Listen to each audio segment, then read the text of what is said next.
Imagine dying slowly in the heat, nails driven through your limbs, your arms trembling as your body collapses under its own weight, while people gather to watch. You can't move. You can't breathe properly. The sun scorches your skin, insects crawl across your open wounds, and every shallow breath is a reminder that death is coming. But not soon enough. This was crucifixion.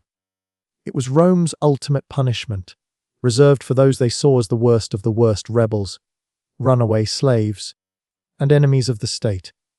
It wasn't just about execution. It was about making death a public message, a statement, a warning that the empire could break your body, your spirit, and your dignity, all while turning your final moments into a spectacle for the crowd. Death by crucifixion could take hours, but sometimes it took days. Days of slow agony, every minute stretching longer than the last.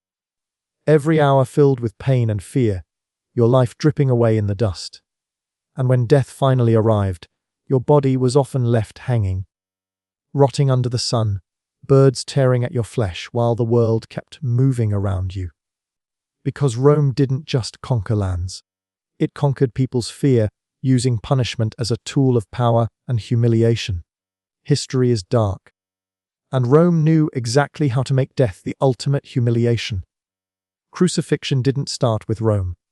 It likely began with the Persians, who used it to punish enemies, and the Carthaginians, who perfected the art of turning death into a warning. But when Rome adopted crucifixion, they made it an instrument of imperial power, refining it into a punishment that broke the body and the spirit in full public view. Under Roman law, crucifixion was not for everyone. It was a sentence for the lowest in society: slaves who defied their masters, pirates who threatened Rome's trade, rebels who dared to rise against the empire, and foreigners who challenged Rome's might. It was a punishment meant to brand you as less than human, a living example of what happened to those who defied Roman order. Roman citizens were almost never crucified. Their deaths, if condemned, were cleaner: beheading or exile. Crucifixion was for non-citizens, the disposables, the people Rome wanted to erase publicly and painfully. The purpose was clear: humiliation, degradation, and fear. Victims were paraded through the streets or dragged to execution sites outside the city walls. They were nailed or tied to wooden crosses, sometimes after being flogged to the edge of death, ensuring they arrived at the cross already half broken. Crowds gathered, jeering or watching in grim silence, as the condemned struggled under the weight of their own failing bodies. Crucifixion was designed as a spectacle, a public statement that rebellion and defiance would be crushed under Roman law. Every cross was a billboard of fear, a warning in wood and blood that Rome's power was absolute and mercy was a luxury for the privileged. This was the legal and social context of crucifixion, not just death, but death as a weapon of empire. Before the cross came the whip. The condemned were often beaten or scourged before crucifixion, using whips embedded with bone or metal that tore flesh from muscle, leaving the back a landscape of raw wounds. This wasn't just cruelty for cruelty's sake. It weakened the victim, making them bleed, ensuring they would suffer more quickly and thoroughly once nailed to the wood. After the beating, the condemned was forced to carry the crossbeam, the patibulum, through the streets to the execution site, often outside the city walls where travelers would see them, a living warning in the dust and sun. The patibulum weighed anywhere from 50 to 100 pounds, pressing into torn flesh with every step, splinters grinding into the wounds as they stumbled under the weight, sometimes collapsing and being whipped back to their feet. At the execution site, the upright post, the stipes, was waiting. The condemned was stripped naked, stripped of dignity, exposed to the eyes of the crowd, the heat of the sun, and the cold of the wind. The shame was as much a weapon as the nails. Arms were either tied with rough rope or nailed to the crossbeam. Nails, often as thick as a man's finger, were driven through the wrists, not the palms, to support the body's weight, shattering nerves and sending lightning strikes of agony through the arms with every movement.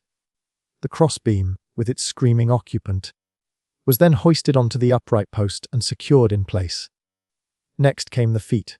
Sometimes they were tied, but often they were nailed directly into the wood.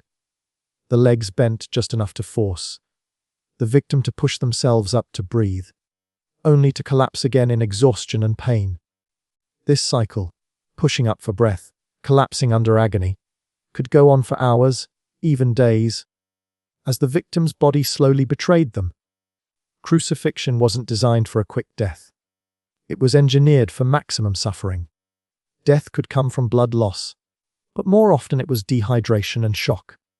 The sun beat down, drawing moisture from the body, lips cracking, tongue swelling, the victim begging for water that would never come. Insects gathered, flies laying eggs in open wounds, maggots feeding on living flesh, while the condemned was too weak to brush them away. Birds circled, sometimes descending to peck at the eyes of those too far gone to resist. But the final killer was often asphyxiation. As the body slumped, the chest compressed under its own weight, making every breath a desperate effort. The condemned would push up on their nailed feet to gasp for air, only to collapse in agony, over and over, until their strength finally failed, and the suffocating darkness swallowed them whole. Even in death, the suffering didn't end. Bodies were often left hanging on the crosses for days, rotting in the sun, picked apart by scavengers, the smell of decay filling the air, the sight of twisted, lifeless forms reminding everyone who passed what happened to those who defied Rome. Because crucifixion wasn't just execution, it was humiliation, torture, and a message carved into flesh and bone. Rome's power was absolute, and its punishments were as cruel as they were public. Crucifixion was more than death. It was a performance of fear. Rome understood that ruling a vast, restless empire meant controlling people, not only with legions and taxes, but with terror. Crucifixion was the perfect tool. An execution turned into a spectacle so horrifying that it burned itself into the minds of all who saw it. Victims weren't hidden away in prisons or executed quietly at dawn. They were crucified in public, near roads, outside city gates, along busy trade routes where merchants, travelers, and peasants would pass. Every glance at the cross was a reminder. This is what happens if you defy Rome. Bodies were left to rot on the crosses, long after death, crows and dogs tearing at the flesh, the air heavy with the stench of decay, limbs contorted in death, faces frozen in agony, the skin blackened by sun and bloated by decomposition. This was not just punishment, it was a message to the living, a threat made flesh. Slaves who thought of running, rebels who whispered about freedom, thieves who stole, all saw these crosses and fell silent. They knew that Rome's law did not forgive easily, and the price of defiance was not just death. It was a slow, humiliating, painful descent into nothingness, watched by neighbors and strangers alike. Executions were often timed for maximum effect, coinciding with market days or festivals, when crowds would be largest. Families buying bread or salt would pass by the suffering figures, their screams drifting on the wind, their bodies twisting as they tried to breathe, blood dripping onto the dirt. Parents would point and say, "See, this is what happens to criminals." The fear was passed down, generation to generation. The Romans understood that fear was the mortar that held their empire together, and crucifixion was one of their sharpest tools. It wasn't about the individual hanging on the cross. It was about everyone who saw them, everyone who smelled the rot, everyone who heard the dying cries in the night and carried that terror home in their hearts. Because in Rome's vast empire, order was built on fear, and the cross was its silent, rotting enforcer. Crucifixion was not a one-size-fits-all punishment in Rome. It adapted, twisted, and took on local flavors of cruelty across the empire, shifting in form, while never losing its core purpose of fear. Some victims were hung on T-shaped crosses, the horizontal beam balanced on top of a vertical post. Others found themselves strung up on X-shaped crosses, limbs pulled wide, joints tearing slowly under their own weight. In many places, especially for lower-value victims, a single upright stake would do. Death by impalement and suffocation combined. In Egypt, crucifixion could be paired with additional torture. Victims might be whipped until skin and muscle hung in ribbons, before being nailed to the wood. In some cases, the condemned were forced to carry out hard labor first, their backs broken by work before being broken by the cross. In Judea and other provinces where resistance to Roman rule simmered constantly, crucifixion was used as a tool of mass terror. After revolts, Roman roads would be lined with crosses for miles, each bearing a body twisting in the wind, blackening in the sun. Passers-by could not miss the empire's message: do not rise, do not resist. After the Spartacus slave revolt, Rome crucified thousands along the Appian Way. Each cross stood as a silent sentinel of fear, each body a testament to the futility of defiance. The scale of these executions turned entire landscapes into graveyards, the air thick with the stench of decay, crows feasting while the living learned the cost of rebellion. Death on the cross could be quick. If the victim was heavily scourged first, bleeding out or collapsing in shock within hours. But sometimes Rome wanted death to be slow. Days would pass as the condemned struggled to push themselves up to breathe, their wounds sticking to the wood, flies laying eggs in torn flesh, bones grinding as they shifted to keep air in tortured lungs. Every region added its own twist, its own local horror, but the message remained the same everywhere the eagle banner flew: Rome was power. Rome was law.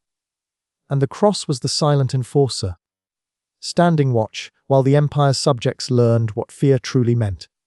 Crucifixion was not just death.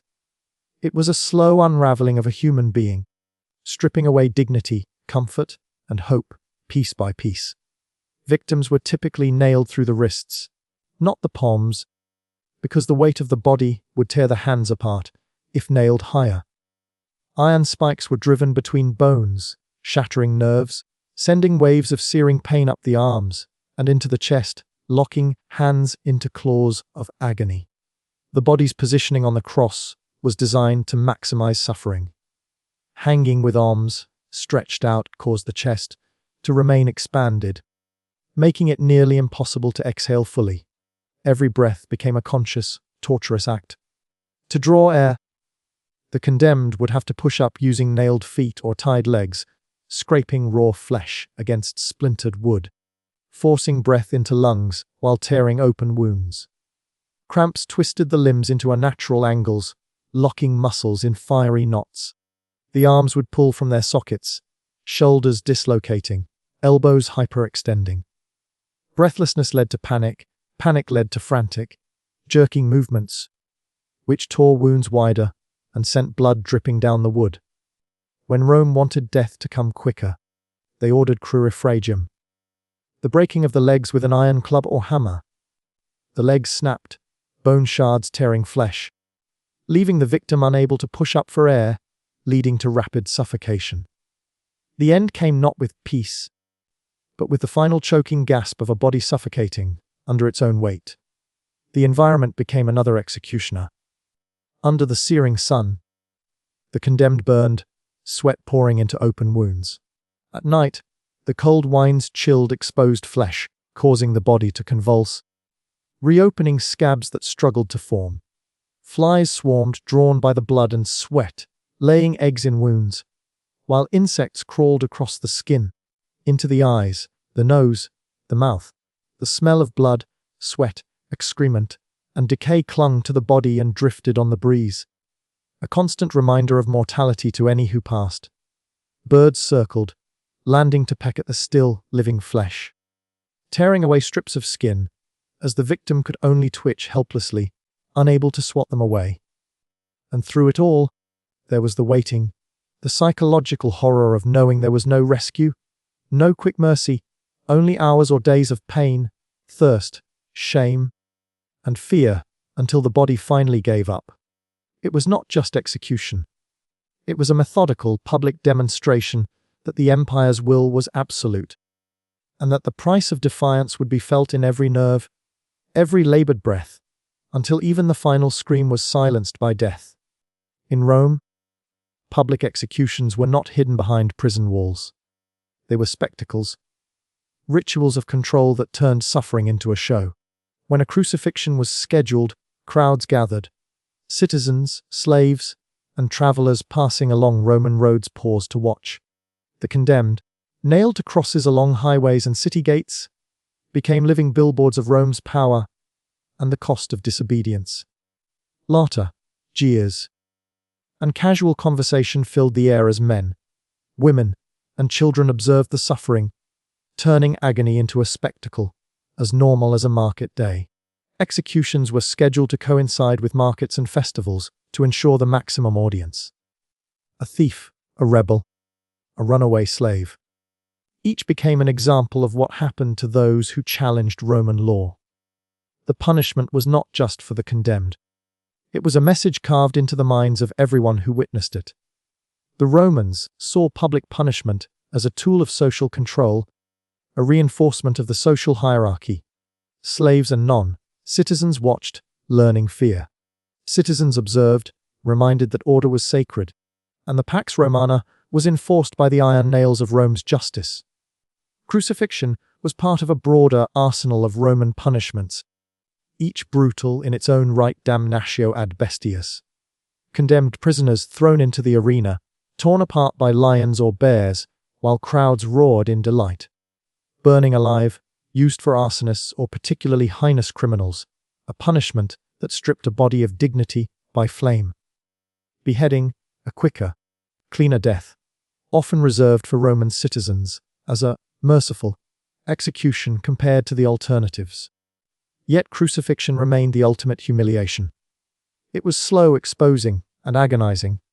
Victims died naked, bodies exposed to the elements, mocked by onlookers, and defiled by animals and insects.